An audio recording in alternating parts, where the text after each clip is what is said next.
CM Yogi Adityanath Hyderabad में हैं, जहां पर बीजेपी के 2 दिवसीय राष्ट्रीय कार्यकारिणी की बैठक में शामिल हुए और बैठक के बाद उन्होंने एक बार फिर हैदराबाद को भाग्यनगर कहा। 2018 में जब मुख्यमंत्री वहां पर थे, निकाय चुनाव के दौरान भी उन्होंने हैदराबाद को भाग्यनगर ही कहा था और तेलंगाना में भी कमल खिलेगा, ये कहा सीएम योगी आदित्यनाथ ने। यूपी विकास के नए मार्ग पर बढ़ रहा है हैदराबाद में। सीएम योगी आदित्यनाथ को सुनिए।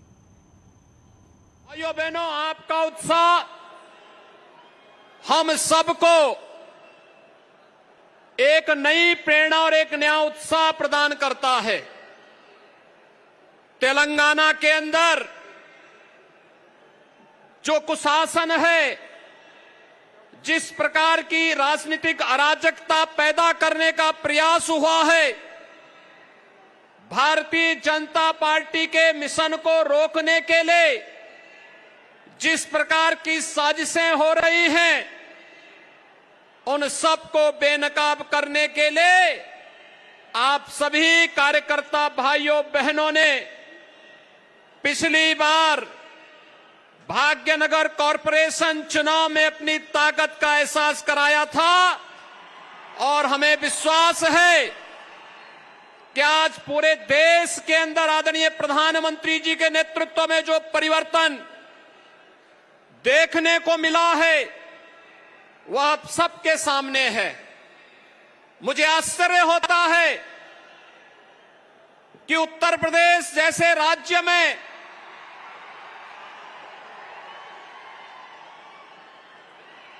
माननीय रक्षा मंत्री श्री राजनाथ सिंह जी मंच पर आए हैं, उनका मैं हृदय से स्वागत करता हूं। भाइयों बहनों, 45 लाख गरीबों के मकान आवास बन जाते हैं। उत्तर प्रदेश में 6 करोड़ लोगों को आयुष्मान भारत के अंदर 5 लाख रुपए की सालाना स्वास्थ्य बीमा का कवर मिलता है। तो हैदराबाद में सीएम योगी आदित्यनाथ रैली को किया उन्होंने संबोधित, जहां पर एक तरफ उन्होंने उत्तर प्रदेश के विकास कार्यों के बारे में जिक्र किया कि पिछले 5 साल और इस बार 100 दिन जो योजनाएं चल रही हैं उत्तर प्रदेश में, उनका जिक्र किया और ये कहा कि प्रधानमंत्री नरेंद्र मोदी के नेतृत्व में तेजी से विकास के राह पर है उत्तर प्रदेश। और वहीं हैदराबाद को भाग्यनगर कहकर बार बार उन्होंने संबोधित किया। आज सुबह भाग्य लक्ष्मी मंदिर में पूजा अर्चना भी की थी और वहां पर उन्होंने आशीर्वाद लिया था और भाग्यनगर किए जाने को लेकर के उन्होंने कहा कि अब ये भाग्यनगर, और ऐसे में विपक्ष भी सवाल उठा रहा है कि ये चुनावी जुमला या फिर वाकई हैदराबाद को भाग्यनगर करने की कोई रणनीति, कोई योजना और उसी के सहारे आगे के चुनाव में बीजेपी उतरने वाली है। तो भाग्यनगर से ललकार और ये शंखनाद 2024 को लेकर है, तैयारी 2024 को लेकर है। प्रधानमंत्री नरेंद्र मोदी ने भी हैदराबाद को भाग्यनगर के नाम से ही संबोधित किया। इससे पहले 2018 के निकाय चुनाव के दौरान जब सीएम योगी आदित्यनाथ चुनाव प्रचार के लिए यहां पहुंचे थे, तब भी उन्होंने भाग्यनगर का ही जिक्र किया था।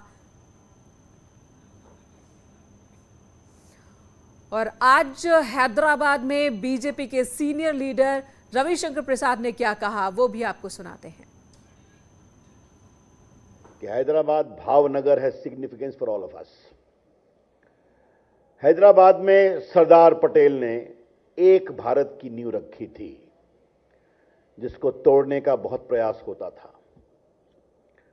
अब बीजेपी के कंधों पर एक भारत से श्रेष्ठ भारत की यात्रा को पूरा करने का दायित्व है।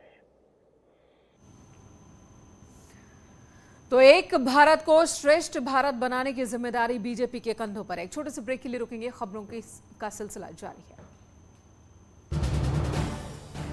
आप देख रहे हैं न्यूज